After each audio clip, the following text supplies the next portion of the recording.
So those of you who were on Tuesday would know that I attempted to approach the climate justice milieu in 4 distinct ways. There was a distributive aspect to the climate justice, and where you're determining who gets what, and I had proposed CSAC and there.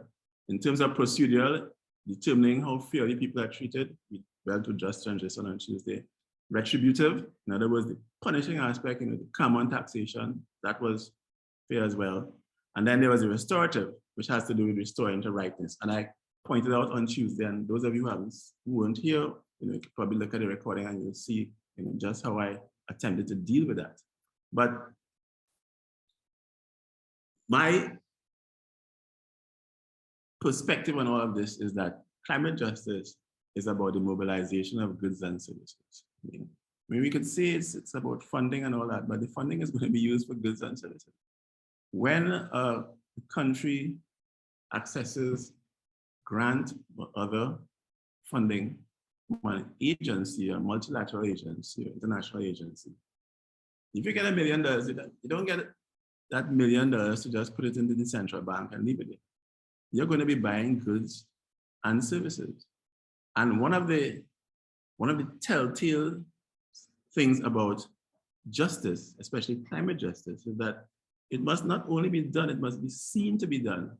And when you find yourselves in situations where, again, to go back to analogy that I wouldn't have time to explain again, but I mentioned on Tuesday, if there are people who dug the pit in the first place, now that I've fallen into it, I'm taking money that was given to me, granted to me, because of some sort of justice connotation. And I'm paying those same people who dug the pit in the beginning to show me how to come out of this pit.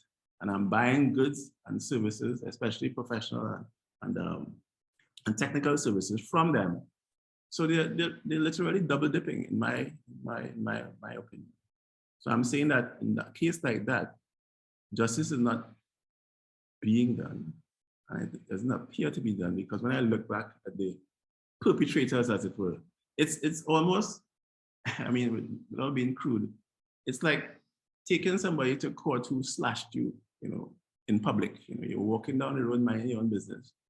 Somebody came up and slashed you unprovoked. You go to court and you win a settlement. And that settlement, you have to use that settlement to pay the guy who turns out to be a surgeon, to stitch you back up.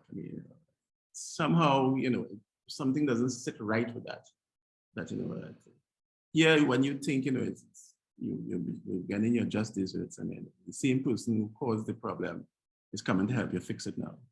And then, of course, most importantly, and I'm exactly on the 20-minute mark, most importantly is that climate justice is an intergenerational issue, hence the upcoming panel. And folks, there ended the sermon.